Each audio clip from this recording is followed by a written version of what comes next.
বিসমিল্লাহির রহমানির রহিম।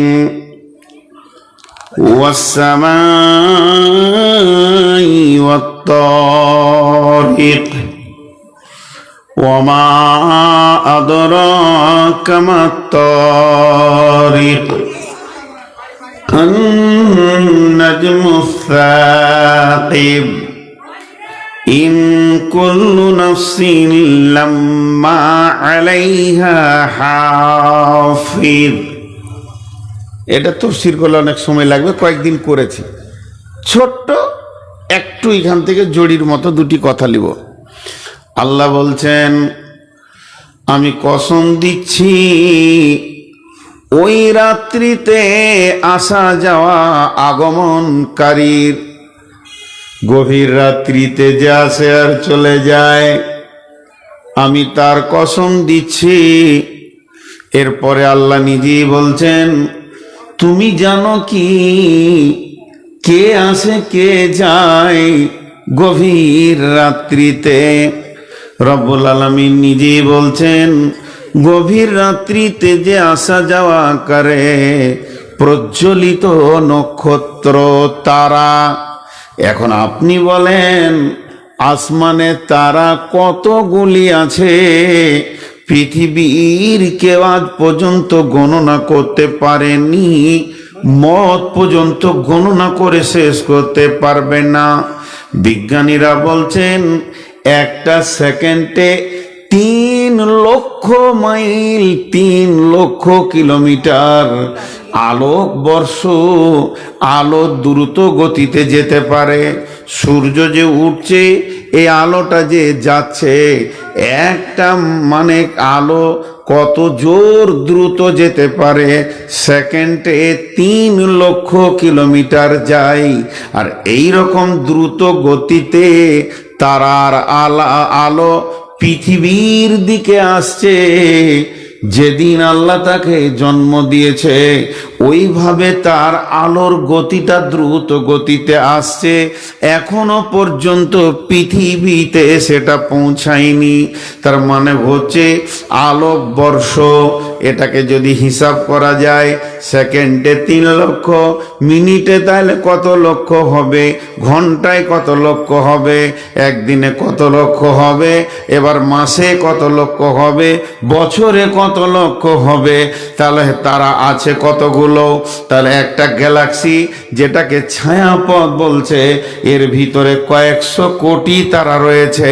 এখানে আবার ব্ল্যাক হোল রয়েছে, যেটা বাংলায় বলে গহ্বর অন্ধকার গর্ত। সে আবার কত বড়? পৃথিবী থেকে 13 লক্ষ গুণ বড় সূর্য, সূর্য থেকে কয়েক কোটি গুণ বড় একটা তারা। আর ওই রকম তারাগুলোকে প্রতি সেকেন্ডে হাজার হাজার কপ কপ করে গিলে ফেলছে, সে আবার কত বড়?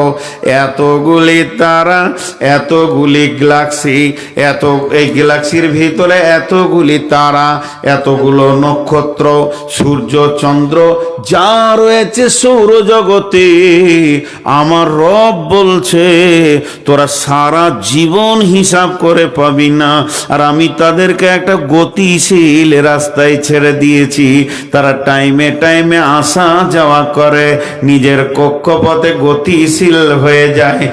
এর জন্য আল্লাহ ওই আসমান জগৎ থেকে নেমে আমাদের মজলিসে এক্ষুনি চলে এলো, যে মানুষগুলোকে বলছে, তারার কথা বলার পর, ইন কুল্লু নাফসিন লাম্মা আলাইহা হাফিজ, তোরা যতগুলি আত্মা আজকে স্টেজে বসে আছিস, আমি এতগুলো তারাকে যখন একটা রাস্তাতে চালাতে পারি, কারোর সঙ্গে কারো টক্কর হয় না।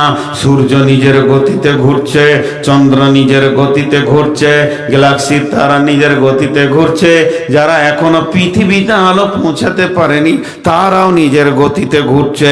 কয়েক হাজার কোটি রয়েছে, তারা ঘুরছে।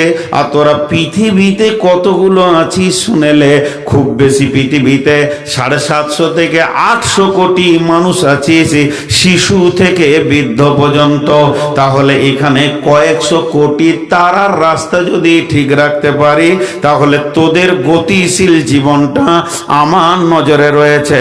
আব্দুল খালেক সকালে উঠে সন্ধ্যা পর্যন্ত কি করে? নূর মোহাম্মদ সকাল থেকে সন্ধ্যা পর্যন্ত কি করে? আমার আল্লাহ বলছেন ইন কুল্লু নাফসিন লাম্মা আলাইহা হাফিজ, তোদেরকেও তোদের গতিকে মেপে দেওয়ার ক্ষমতা আমার আছে। অতএব শুনেলে প্রত্যেকটি নাস, প্রত্যেকটি আত্মার পেছনে আমার সূক্ষ্ম দর্শন রয়েছে এবং তাদেরকেও আমি গতিশীল রাস্তায় ছেড়ে দিয়েছি।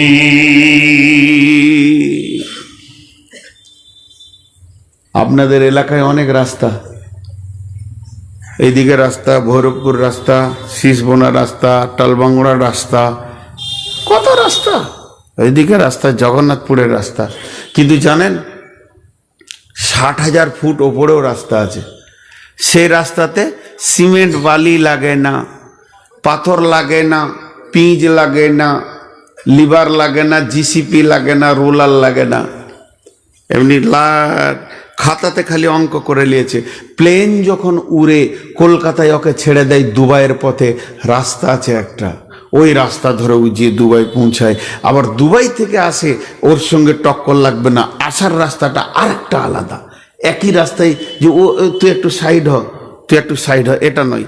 আসাওয়ালা চোখ বুঝে চলে আসছে যে আমার রাস্তাতে কেউ নাই, যাওয়াওয়ালাও চোখ মুজে। এই জন্য প্লেন ওপরে অ্যাক্সিডেন্ট হয় না, যা হয় উঠা নামাতে হয়, কারণ যত ঝামেলা ওই নিচে জায়গাটাতে। 100টা প্লেন উঠছে নামছে।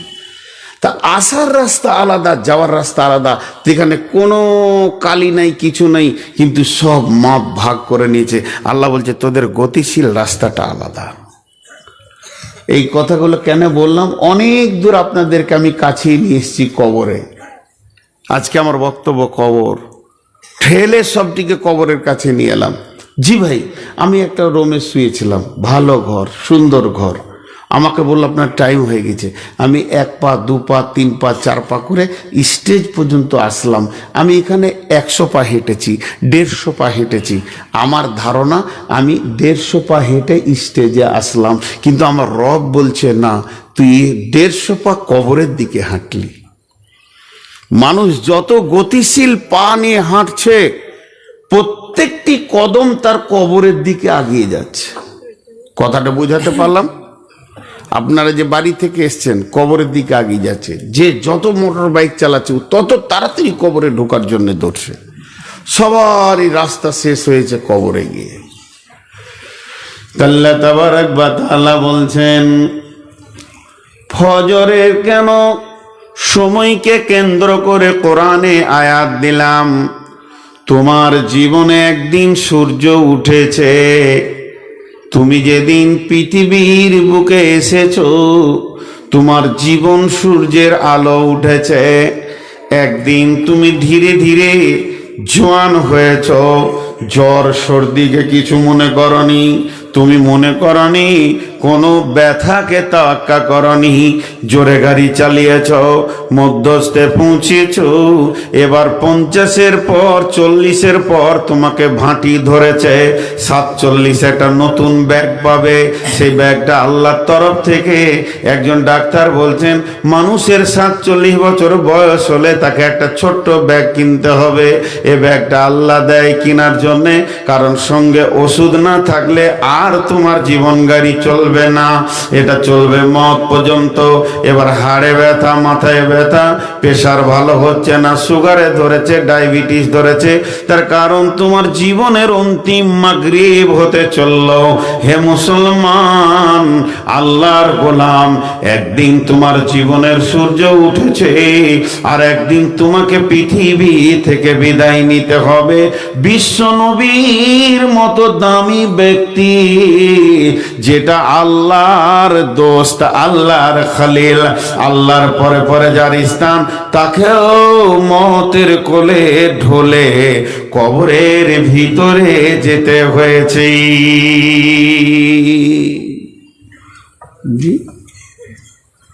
কবর থেকে কেউ রেহাই পাবে না, অতএব তোমাকে যেতে হবে। নাম্বার 2, একজন বিখ্যাত ফিলোজফার দার্শনিক বলছে সূর্য কথা বলে। সূর্য আবার কথা বলে? বলে হ্যাঁ, সময় কথা বলে, রাস্তার ইট পাথরও আপনার সঙ্গে কথা বলে।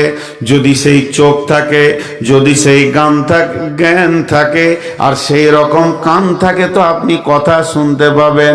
আপনি বাইকটা ছেড়েছেন, একটা পাথর বলে দিল ভালুকা 5 কিলোমিটার, পাথর আপনাকে কথা বলে দিয়েছে। আপনি বর্ধমানের মানুষ, আমি রাস্তা চিনি না, আর কত দূর হতে পারে হরিশ্চন্দ্রপুর। যখনই বের হচ্ছি লিখা আছে আর 12 কিলোমিটার। পাথর কথা বলে, আওয়াজ কথা বলে, লাইট কথা বলে, লাল জ্বলছে যাওয়া যাবে না, সবুজ তাহলে ছেড়ে দিয়েছে, এরাও কথা বলে। তেমনি সূর্য কথা বলে। প্রতিদিন সূর্য যখন ওঠে বিশ্ববাসীকে বলে, রে তোমরা যারা বিছানা থেকে উঠেছ বড় সৌভাগ্যবান, রাত্রিতে লাশ হয়ে যেতে তো দুর্ভাগ্য হয়ে যেত। অতএব তোমরা একটা নতুন দিন, নতুন জীবন পেয়েছো, তওবা করো, নামাজ ধরো, বাস করো, ব্রেক করো, জুয়া ছাড়ো, মদ ছাড়ো, পর্দায় চলে এসো, বেপর্দায় থাকিও না। এত জ্ঞান দেয় বিশ্বকে সূর্য বলে। সুযোগ পেয়েছো, সুযোগটা কাজে লাগাও, সময়কে নষ্ট করে দিও না বসে বসে। আবার ওই সূর্য যখন ডুবে তখন পৃথিবীকে বলে টাটা বাই বাই, আমি চলে গেলাম, তবে তোমাদেরকে একটা জ্ঞান দিয়ে গেলাম। বিশ্ববাসী রে, তোমরা যারা বেঁচে আছো, তোমরা কবরের দিকে একদিন আগিয়ে চলে এলে। তোমাদের জীবনে কবরে যাওয়ার যতগুলি দিন আছে, একটা দিন আজকে তোমার শেষ হয়ে গেল। এই বলে সূর্য ডুবে যায়। আর এরই জন্য 2টি নামাজের পরে কোনো সুন্নত নামাজ রাখা হয়নি। বিশ্ববাসী রে, কবর যেন প্রতিনিয়তি তোমাকে ডাকছে।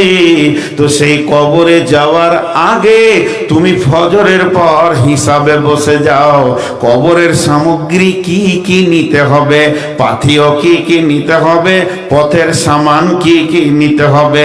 কেউ কারো সঙ্গে যাবে না, আমি একাই যাব, এসেছি একা, যাইব একা, সঙ্গে কেহ যাবে না। যেমনি একা একই আসিন ভবে, একা একই যাব, বিদায় কালে পথের সাথী কোথায় গো পাব।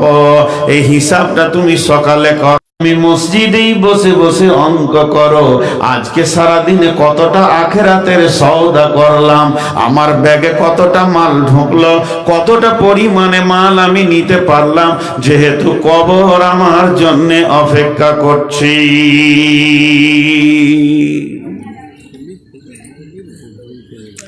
সময় শেষ হতে রয়েছে, সময় কারো অপেক্ষা করে না। কবরের দিকে আমরা এগিয়ে যাচ্ছি, চলেন। বিশ্বনবী কবরের জগতের নাম দিয়েছে আলামে বারজাক। আলামে বারজাক, মওতের পর কিয়ামতের মাঠে ওঠার আগে এই জগৎটার নাম হলো আলামে বারজাক। কবরে তো সবাই যায় না, আমাদের মুসলিমদের কবর দেয়, আবার গায়ের মুসলিমদের ভিতরে কিছু পুঁতে দেয়, কিছু নদীতে গঙ্গাতে ভাসিয়ে দেয়, কিছু পুড়িয়ে দেয়। নন মুসলিম কিছু সমাধি পূর্ব পশ্চিমে খ্রিস্টানেরা করে, আবার কিছু জাতি আছে বসিয়ে ওকে পুঁতে দেয়। বিভিন্ন রকম ফেসবুকে ইউটিউবে এখন দেখতে পাবেন কালচার আছে। তো কাউকে বাঘে খেয়ে নিল, কাউকে আপনার কিনা হাঙ্গরে খেয়েছে, কেউ সমুদ্রে পানিতে ডুবে মরেছে, বিভিন্ন রকম সে লাশ আর পাওয়া যায়নি। তাহলে কবর তো যে যাবে সে হিসাব নিকাশ হবে, এদের কি হবে? জি ভাই, মরার পরেই প্রথমেই প্রত্যেকটা প্রত্যেকটি মানুষকে, এই জিনকে একই প্রশ্ন করা হবে, মান রব্বুকা মা দীনুকা মান নবিয়ুকা। তাতে সে হিন্দু হোক, তাতে সে মুসলিম হোক, তাতে সে জৈন হোক, খ্রিস্টান হোক, বৌদ্ধ হোক, ইহুদি হোক, নাসারা হোক, মাজুসি হোক, অগ্নি পূজক হোক, মূর্তি পূজক হোক, লাশটা যখন রাখা হবে শ্মশানে পোড়ানোর জন্যে, তখনও প্রশ্ন করা হবে মান রব্বুকা মা দীনুকা মান নবিয়ুকা। এই তিনটে প্রশ্ন থেকে কেউ বাদ যাবে না। জি, এই তিনটে প্রশ্ন থেকে কেউ বাদ যাবে না। আল্লাহ তাবারাক ওয়া তাআলা নবী বলছেন, ইদা উদিয়াল মাইয়াতু ফিল কবরে আতাহু মালাকানি ফায়াকুলানি মান রব্বুকা মা দীনুকা ওয়া মান নবিয়ুকা। যখন মাইয়াতকে কবরে রাখা হয় তখন দুইজন পরীক্ষক আছে। ও মা বোন আমার, একজন নয়, দুইটি ফেরেশতা। তারা দুজন এসে প্রশ্ন করে, মান রব্বুকা, তোমার রব কে? মা দীনুকা, তোমার দিন কি, তোমার ইজিন কি, মতবাদ কি, কোন নিয়ম কানুনে তুমি চলেছ, কোন আইনের ওপরে নিজের জীবনকে চালিয়েছ, তোমার দিন কি? ওমান নবিয়ুকা, তোমার জীবনের আইডিয়াল বা তোমার জীবনের নেতা কে ছিল, তার নামটা তুমি বলো। যখন কোন লোক ঠিক ঠিক উত্তর দিয়ে দেয়, রব্বি আল্লাহ, আমার হায়াত মত রুজির মালিক ছিলেন আমার রব আল্লাহ, আমার দিন ছিল ইসলাম, আমি ইসলামের আইনের বাইরে এতটুকু পা রাখিনি, আর আমার নেতার নাম হচ্ছে নবী মুহাম্মদুর রাসূলুল্লাহ সাল্লাল্লাহু আলাইহি ওয়াসাল্লাম।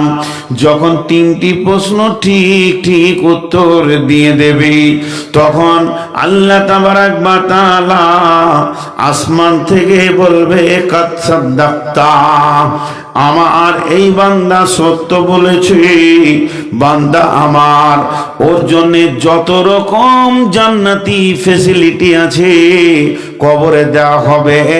তারপর বিশ্বনবী বলছেন, জাহান্নামের দরজাটা একবার খুলে দেওয়া হবে, তার কাছে তাপ আসবে না, জাহান্নামের দৃশ্যটা তাকে একবার এক ঝলক দেখানো হবে। আরই তখন বলবে সুবহানাল্লাহ, আল্লাহ কঠিন জায়গা। ফেরেশতা বলবে, রে আল্লাহর গোলাম, তুমি আল্লাহকে রাজি করেছ, ঠিক ঠিক পথে চলেছ, আর তোমার রব তোমাকে ওই রকম কঠিন জায়গা থেকে বাঁচিয়েছে এবং তোমাকে রহম করেছে। এরপরে যে লোকটা উত্তর দিতে পারবে না, হা আলা আদরি, আমি কিছুই জানি না, কিছুই বুঝি না, তার জন্য জাহান্নামের যত ফেসিলিটি আছে সবগুলোকে কবরে দেওয়া হবে, কিন্তু তাকে এক ঝলক জান্নাতের দরজা খুলে দেখানো হবে, আর বলা হবে, হতভাগা বদনসিব, তোর কপাল কত পোড়া রে, ওই জায়গাটা ছিল তোর আসল ঠিকানা। শুধুমাত্র দিনকে না মানার কারণে, আল্লাহ এবং রসুল না মানার কারণে তোর চিরদিন নোংরা জায়গা জাহান্নামে তোকে থাকতে হবে।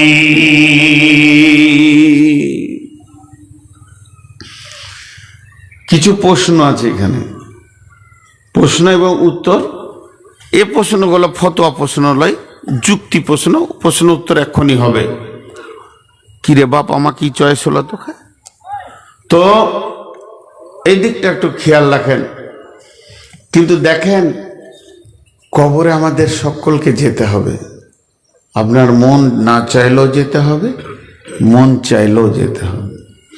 সেদিন আপনাকে কবরে দিয়ে আসবে, কেউ আপনার সঙ্গে থাকবে না। জি, বিশ্বনবী বলে দিয়েছেন। কিন্তু যুক্তি কথাগুলো 1 মিনিট পরে বলছি। তার আগে একটা কথা আপনার সামনে আমি বলতে চাইছি, যে যতগুলি লোক আমরা বসে আছি, খালি একজন বলি আমি কবরে যাব না। আমি মরবো না। জি, সালাম দিতে আছে, আসসালামু আলাইকুম।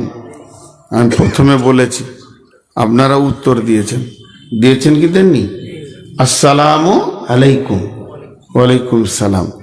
কিন্তু দুই জায়গায় সালামটা তখন সালাম থাকে না, দোয়া থাকে। একটা সালাম থাকে, মসজিদে ঢুকবেন, কেউ নাই, আপনি একা ঢুকছেন, তাও সালাম দেন। কেন? আল্লাহর ফেরেশতা আছে, অনেক জিন আছে, আপনি দেখতে পেয়েছেন না, নামাজ পড়ে। তো সালাম দেওয়ার পরেই যে ওখানে চুপ থাকবো আমি উত্তর নেওয়ার জন্য, কেউ রুকুতে আছে, কেউ সাজদাতে আছে, তারা তাদের মতো করে মুফতিরা যেমন ফতোয়া দিয়েছেন সেরকম উত্তর দিবে। কিন্তু আমার তো শোনার অপেক্ষা নাই, তো আমি আরো দুটো কথা বলে নিব। আল্লাহ মাফতাহলি, সেটা কথা, আসসালামু আলাইকুম ইয়া আহলাল কুবুরি ইয়াগফিরুল্লাহু লানা ওয়া লাকুম। দোয়া শেষ। আসসালামু আলাইকুম ইয়া আহলাল কুবুরি ইয়াগফিরুল্লাহু লানা ওয়া লাকুম। দোয়া শেষ। এরপরে একটা স্মরণী কথা, ওয়ান্তুম সালাফনা ওয়া নাহনু বিল আসরি। এটা হলো স্মরণী কথা। এইখানে সালামটা দোয়া, শান্তি বর্ষিত হোক হে কবরবাসী। কবি জসিমউদ্দিন বলেছেন, হাত জোর করে দোয়া কর দাদু, হাত জোর করে দোয়া কর দাদু, এই খোদা রহমান। হাত জোর করে দোয়া কর দাদু, এই খোদা রহমান। জান্নাত নসিব করিও গো তুমি, যত আছে মৃত্যু ব্যথিত প্রাণ। দোয়া কর। সালাম দিলাম কবরবাসীকে, কি বললাম? হে কবরবাসী, তোমাদের ওপর আল্লাহ শান্তি বর্ষিত হোক। এরপরে শব্দটা বলছি, ইয়াগফিরুল্লাহু লানা ওয়া লাকুম। হে আল্লাহ, হে কবরবাসী, আল্লাহ তোমাদেরকেও মাফ করুন এবং আমাদেরকেও মাফ করে দেন, যাতে করে তোমরা যে ত্রুটি নিয়ে এসে কবরে শুয়ে গেছো, আর তো তোমরা মাফ চাইতে পারবে না। তা আল্লাহ তোমাদেরকেও মাফ করুন, আল্লাহ আমাদেরকেও মাফ করে দেন। তারপরে স্মরণী কথাটা কি? ওয়ান্তুম সালাফুনা, কবরবাসীরে তোমরা আগে আগে এসেছো, আমরা তোমাদের পেছনে পেছনে আসছি। মাইকম্যান ভাই, একটু সাউন্ড দেন ভাই। আজকে মাইক, হালকা মাইক তো, মনিটরিং নাই, কিছু নাই, খুব কষ্ট হচ্ছে। একটু সাউন্ড দেন, আর বক্সগুলো পারলে একটু কমিয়ে দিয়ে হরেনের সাউন্ডটা বাড়ান। আপনার মাইক ভালো, খারাপ বললে আবার মাইক ম্যানওয়ালারা খুঁজে বেড়েছে মারবার লেগে। ওই জন্য যতই খারাপ হোক, খারাপ বলবো না, মার কে খাবে। তো তোমরা আগে এসেছো, আমরা পরে আসছি। তো একজন বড় আল্লাহওয়ালা কি কথা বলছে দেখেন, আমাদের টাকা হয়েছে, টাকা আছে। আজকে বাংলাদেশ থেকে ফেসবুকে দেখছিলাম, দিয়েছে প্যাকেজ, সিঙ্গাপুর, আর কোথা আবুধাবি ঘুরবি, তো টাকা জমা কর, চল দল বেঁধে যাব। বাংলাদেশওয়ালারা এদিকে খুব ঘুরতে খুব পারে।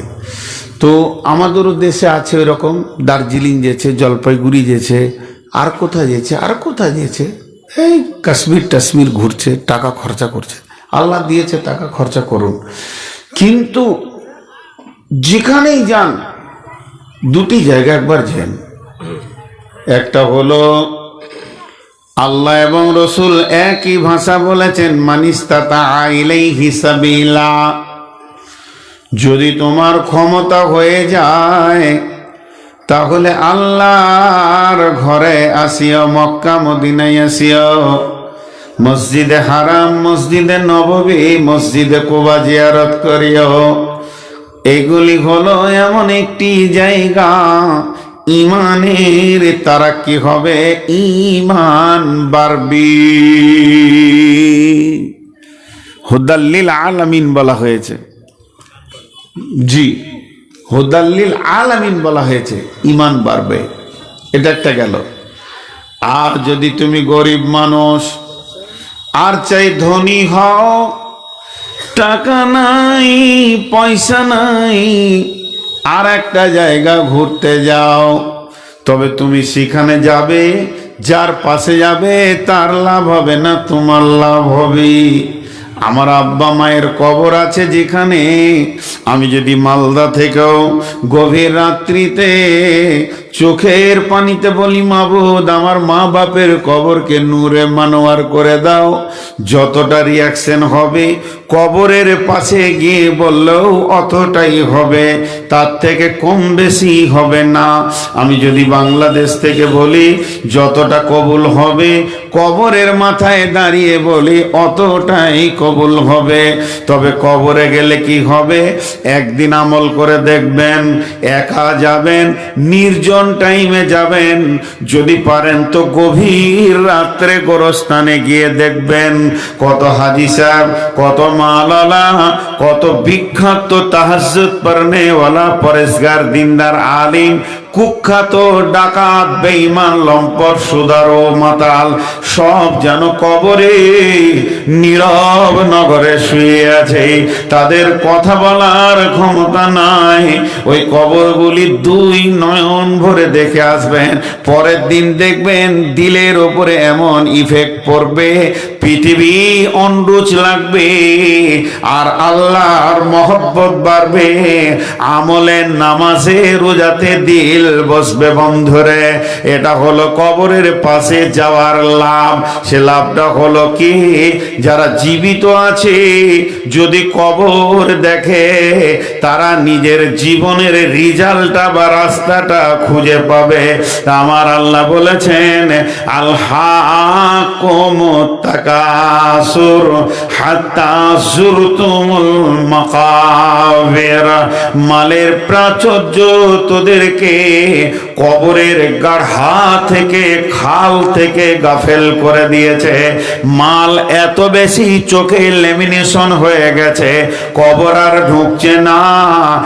স্পঞ্জ বলে একটি জিনিস আছে, তুলা বলে একটা জিনিস আছে, পানি দিলেই পানিকে ধরে নিবে, পানিকে যেতে দেবে না, অনেক বেশি পানিকে ধরে নিতে পারে।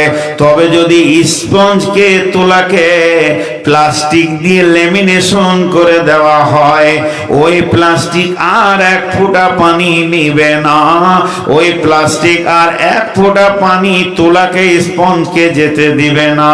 তো আমাদের চোখে মাল আর টাকা পয়সা, জমি জায়গা, সন্তান বিবি, পৃথিবীর প্রেমের প্লাস্টিক চেপে গেছে। কবর বলে যে ভয়, এই ভয়ের ফোঁটার পানিটা হৃদয় গ্রাহী আর হচ্ছে না। এটা কখন হবে, ওই প্লাস্টিকটাকে কাটতে হবে, ছিঁড়তে হবে। কি দিয়ে ছিঁড়বেন, বেলেট কাজে লাগবে না, চাকু লাগানো যাবে না। কোথায় প্লাস্টিকটা আছে, এই প্লাস্টিকটা কাটার একটাই রাস্তা, গভীর রাত্রিতে কবরের পাশে দাঁড়িয়ে দেখবেন, আপনার হৃদয়ে বলবে, বিনা বাতিতে, বিনা আলোতে হাজি সাহেব শুয়ে আছেন, মাস্টার আছেন, গাজী আছেন, প্রফেসর আছেন, একটা সেকেন্ড যার ডান ধারে বাঁ ধারে 20খানা লোক থাকতো, সেই গুন্ডা, সান্ডা, পান্ডা, মস্তান ও নীরব নগরে পড়ে রয়েছে, যার ভয়ে এসপি কেঁপেছে, তার হাড্ডিকে ফুঁকাতে সাথে তিলে তিলে খাচ্ছে। অতএব কবর হলো মহা সত্য। আর আমার আল্লাহ বলছেন তোদের দিলের ভিতরে এমন লেমিনেশন হয়েছে রে, কবরে যেতে হবে কথাটা মনেই তোদের পড়ছে না। আফালা ইয়ালামু ইযা বুসিনা মা ফিল কুবুর, তোমরা কি জানো না, এটা কি বুঝো না যে কবরের ভিতরে কে আছে? যেদিন কিয়ামতের দিনে তোলা হবে আমি সমস্ত কে আছে কেমন আছে বুঝিয়ে দেব। আল্লাহ বলছেন মিন আইয়িন খালাকাহু ওয়া মিন নুতফাতিন খালাকাহু ফাকাদ্দারা সুম্মা সাবিলা ইয়াসসারা সুম্মা আমাতাহু ফাআকবারা। আল্লাহ তাবারাক ওয়া তাআলা মাত্র 4টি আয়াতে হায়াত থেকে মওত পর্যন্ত বলে দিলেন। আল্লাহ বলছেন কোন জিনিস থেকে তুমি তৈরি হয়েছো জানো? বাপ মায়ের বীর্য থেকে তুমি তৈরি হয়েছো। এবার মায়ের পেটে তোমার বডি হয়েছে, যে রাস্তাতে এসেছো সেটা পেশাবের রাস্তা, ওটাকেও আমি ক্লিয়ার করে তোমাকে পৃথিবী দেখিয়েছি। এরপরে পৃথিবীতে ঘুরবে ফিরবে যাই করবে, একদিন মেরে আমি তোমাকে কবরের ভিতরে শুইয়ে দিব। সুম্মা আমাতাহু ফাআকবারা, মারবো মেরে কবরবাসী তোমাকে বানাবো। তুমি কবর থেকে কোন রকমের রেহাই পাবে না।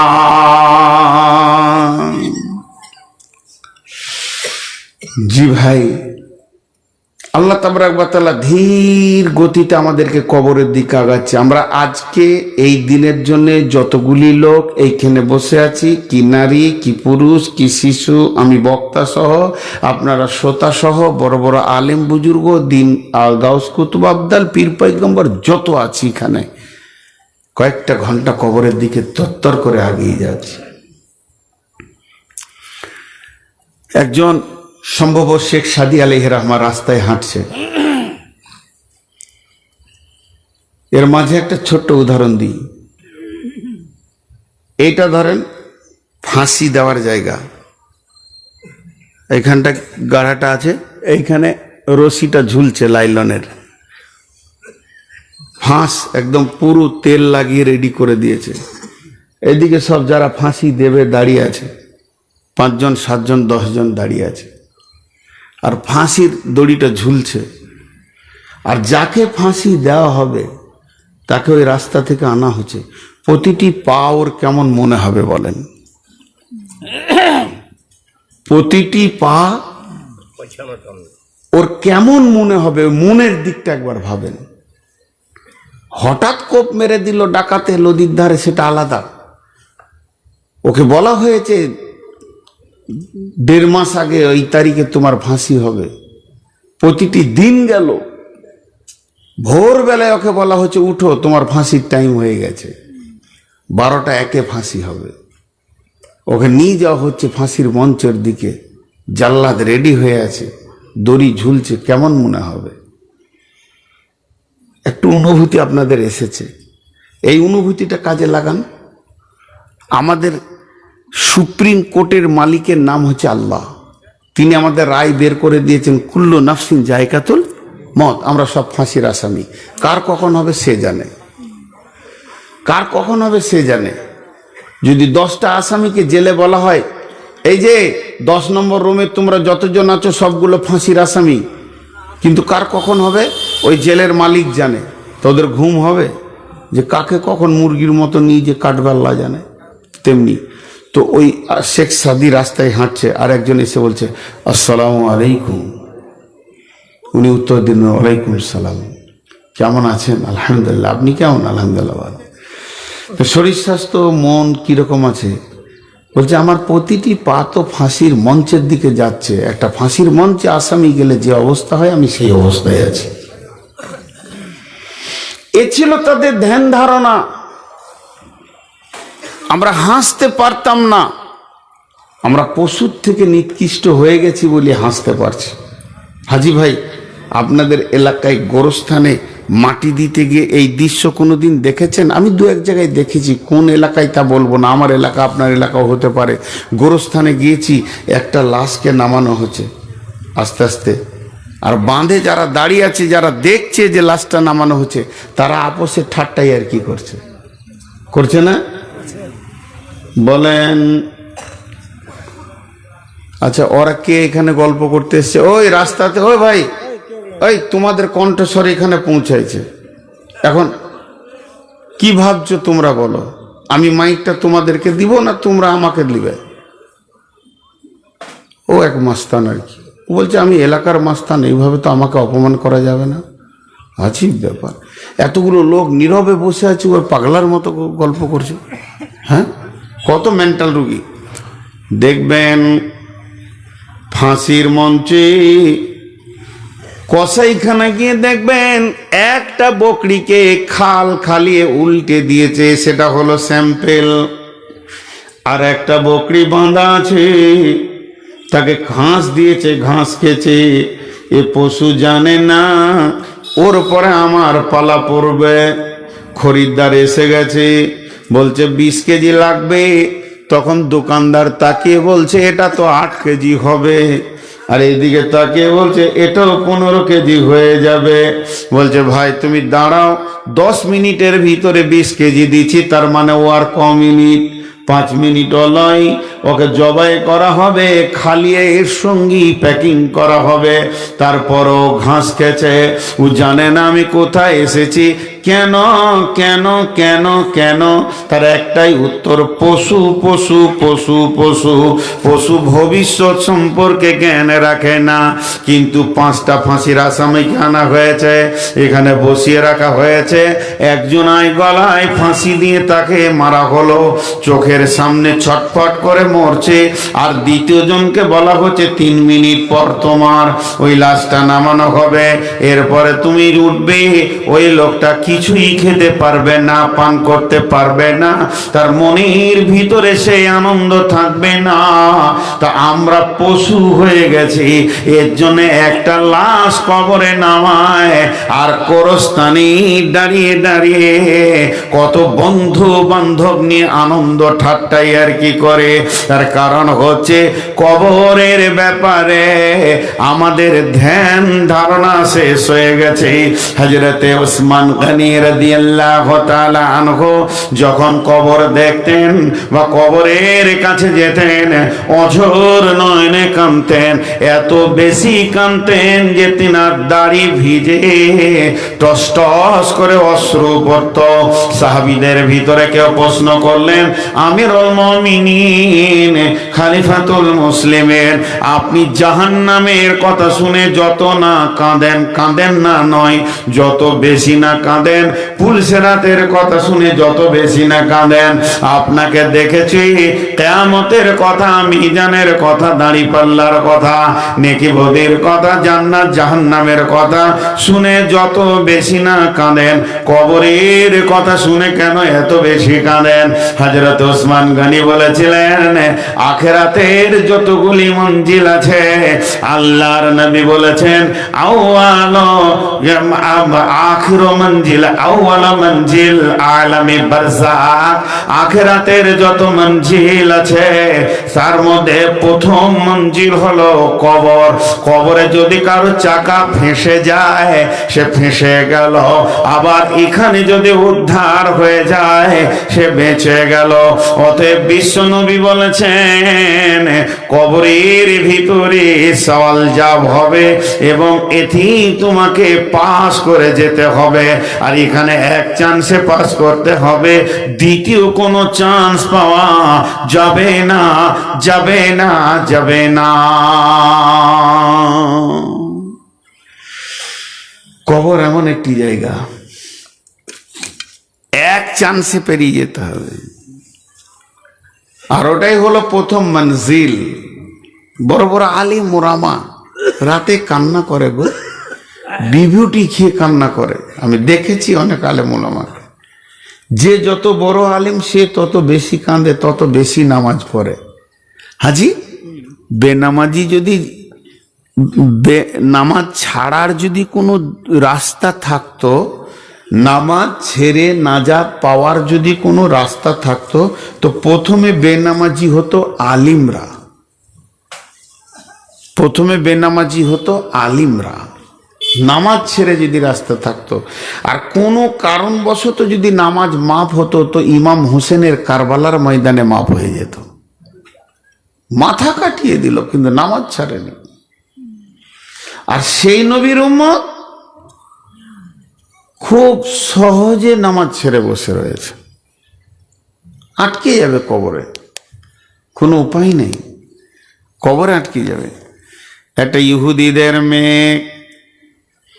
ইহুদিদের মেয়ে আম্মা জান আয়েশার কাছে এলেন, বললেন মা আমাকে কিছু ভিক্ষা দাও। আম্মা জান আয়েশা বলছেন আমার কাছে মাত্র 2টি খেজুর ছিল, খেজুরটা এনে যখনই মেয়েটির হাতে দিলাম, মেয়েটি খেজুর নিয়ে আমাকে দোয়া দিচ্ছেন, রে আয়েশা আল্লাহ তোমাকে কবরের আযাব থেকে মুক্তি দান করুন। এরপরে আম্মা জান আয়েশা বলছেন আমি রাসূলকে প্রশ্ন করলাম আযাবাল কবরি হাক্কুন ইয়া রাসূলুল্লাহ, ফাসাআলাত রাসূলুল্লাহ সাল্লাল্লাহু আলাইহি ওয়াসাল্লাম। আমি আম্মা জান আয়েশা রাসূলকে, আমার হাবিবকে আমি প্রশ্ন করলাম আযাবাল কবরি হাক্কুন ইয়া রাসূলুল্লাহ, কবরের আযাব কি সত্য? আল্লাহর নবী উত্তর দিলেন আযাবাল কবরি হাক্কুন, কবরের আযাব সত্য। আম্মা জান আয়েশা বলছেন তখন থেকে আমি ধ্যানে জ্ঞানে খুব খেয়াল করে দেখেছি প্রিয় হাবিব আখিরি নবী প্রত্যেকটি নামাজের শেষে কবরের আযাব থেকে আল্লাহর কাছে মুক্তি চেয়েছেন। লোকটি কে? বিশ্ব নবী, যার আগের গুনাহ মাফ, পেছনের গুনাহ মাফ, যিনি নবীদের নবী, সব মাখলুকের নবী, সব জামানার নবী, দুনিয়াতে নবী, কবরে নবী, হাসরে নবী, জান্নাতে নবী, যার নবুয়তি কাটার মতো কেউ নাই, তিনি সমস্ত নবীদের নবী। তিনি প্রত্যেকটি নামাজের শেষে কবরের আযাব থেকে আল্লাহর কাছে মুক্তি চেয়েছেন। তিনি বলেছেন কি আল্লাহুম্মা ইন্নী আউযু বিকা মিন আযাবিল কবরি ওয়া আউযু বিকা মিন ফিতনাতিল মাসিহিদ দাজ্জাল। আযাবাল কবরে এত কঠিন আযাব যে এর থেকে বিশ্ব নবী মাফ চেয়েছেন।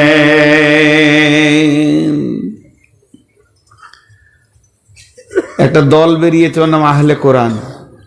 ওরা রসুলকে বিশ্বাস করে না, আর যে রসুলকে বিশ্বাস করে না সে মুসলমান হতেই পারে না, ওদের দাবি খুব বেশি। প্রশ্নগুলো ধ্যান দিয়ে শুনবেন, উত্তরটা তাহলে বুঝে আসবে। বলছে কিয়ামতের দিনটা তো হিসাবের দিন, তা কবরে আযাব হবে কেন? হিসাবের আগে আযাব হবে কেন? কিয়ামতের দিনে যদি কবরেই হিসাবটা মিটে যাবে তাহলে কিয়ামতের দিন আর আযাব দেওয়ার কি দরকার আছে? দেখেন কেমন প্রশ্ন। প্রশ্নের উত্তরটা আমি দিব, খুব ধীরে সুস্থে শুনতে হবে, নাহলে বুঝতে পারবেন না। আমি নূর মোহাম্মদ মারা গেছি আজকে, কিয়ামত এখন 20 বছর পর, 50 বছর পর হবে, তা আমি কবরে আযাবে ভুগছি, তো 20 বছর পর উঠিয়ে আবার হিসাব হবে। এটা কেন হবে? কিন্তু কবরে আযাব হবে। ওরা বলছে না আমরা কবরের আযাব বিশ্বাস করি না, আমরা জাহান্নামের আযাব বিশ্বাস করি। কিয়ামতের দিনে হিসাব নিকাশ হয়ে যাওয়ার পর আমি যখন মুজরিম ঘোষণা হয়ে যাব আল্লাহর খাতাতে, তখন আমাকে নিয়ে গিয়ে জাহান্নামে দেয়া হবে, আমি আযাব খাটবো, এর আগে কোনো আযাব নাই। আর আমি যখন আল্লাহর কাছে খালাস পেয়ে যাব তো আমি জান্নাতে চলে যাব, এর আগে আমার জন্য সুখ ও শান্তিও নাই, কবরে আমি এই অবস্থায় থাকব। ঝামেলা চুকে গেল। কিন্তু তা নয়, কবরে আযাব সত্য, বিশ্বনবী কেঁদেছেন, যুক্তি আছে, আপনাদেরকে যুক্তি দিয়ে দিচ্ছি। কিন্তু তার আগে একটা ছোট্ট কথা বলবো। কবরের আযাব, কিয়ামতের মাঠে 50,000 বছর দাঁড়িয়ে থাকা এবং পুলসেরাতে 1000, 1500 বছর ধীর গতিতে হাঁটা, এগুলো কঠিন আযাব, কঠিন আযাব, কঠিন কঠিন কঠিন থেকে কঠিন আযাব। তারপরও আল্লাহর রহমত, তারপরও আল্লাহর রহমত। এই আযাবগুলো আবার রহমত বলছি, আপনারা মুখ খুলেন। কঠিন থেকে কঠিন আযাব, তারপরও আল্লাহর রহমত। এবার কেন বলছি আমি যুক্তি দিব আপনাদেরকে, যুক্তি দিব। তাহলে দুটো যুক্তি আগে আপনাদেরকে দিয়ে দিই। একটা যুক্তি দিই, কিয়ামতের দিন বিচার হবে, এখন থেকে আযাব কেন? হাজি ভাই, এই গ্রামে আপনার দোকান আছে, এই গ্রামে আপনার দোকান আছে, আমারও এই গ্রামে বাসিন্দার, আমি রেগুলার আপনার দোকানে ধার খাই, আমার একটা খাতা আছে। তা আমি আপনার দোকানে গেলাম যে ভাই কত দূর কি হলো, হিসাব নিকাশটা একবার করে নি। কিন্তু আপনি বললেন জি না, আপনি খেয়ে যান, অসুবিধা নেই, হিসাব পরে হবে। তার মানে কিছু টাকা নাও, কিছু টাকা নাও। কখনো 1000, কখনো 2000, কখনো 5000, কখনো 2000, কখনো 1000 দিয়েই রেখেছি। আমি খেয়েও যাচ্ছি, দিয়েও রেখেছি। এবার বলেন হিসাবের দিনটাও করলো যে এই নভেম্বরের শেষ তারিখে হিসাব হবে, কিংবা ডিসেম্বরের 31-এ হিসাব করে নিয়ে নতুন বছর আবার নতুন খাতা শুরু হবে, আপনার আলাদা আমার আলাদা হিসাব নিকাশ মেরে নিব। ঠিক আছে, তাই হলো। তাহলে এখন আমি যে 2-5 হাজার করে জমা করলাম, তো যেদিন আমরা হিসাবে বসেছি তো দেখা গেল টোটাল আমার 35,000 টাকার মাল খাওয়া হয়েছে, কিন্তু দেওয়া হয়েছে আমার প্রায় 30,000 টাকা। আর লাগবে কত? 5,000। কথাটা বোঝাতে পারলাম? একবার বলেন, বোঝাতে পারলাম? তো আমার দেখা যাচ্ছে যতটা আমি পাপ করেছি, জাহান্নামে 35,000 পাপের সাজা আমাকে নিতে হবে, কিন্তু কবরে যে যতদিন আমি থাকলাম আযাব খাটলাম, তাতে আমার 30,000 পাপের আযাব শোধ হয়ে গেছে, আর 5,000 মাত্র কবরে যেতে হবে, জাহান্নামে যেতে হবে। বুঝাতে পারলাম? কথাটা বুঝতে পারলেন কি না? আমাকে আর ওই 35,000-এ খাটতে হবে না, জাহান্নাম থেকে মুক্তি পেয়ে যাব। এমনও লোক আছে যে কবরের আযাবেই কিয়ামতের মাঠে উঠতে উঠতে তার মুক্তি ঘোষণা হয়ে যাবে, কারণ এই আযাবটা মাইনাস করা হবে হিসাবের সময়। আমি আপনাদেরকে বোঝাতে পেরেছি তো? একবার হ্যাঁ বলেন। কারণ এই জটিল প্রশ্নগুলো ফেসবুকে চলে আসছে, মানুষ বিভ্রান্ত হয়ে যাচ্ছে।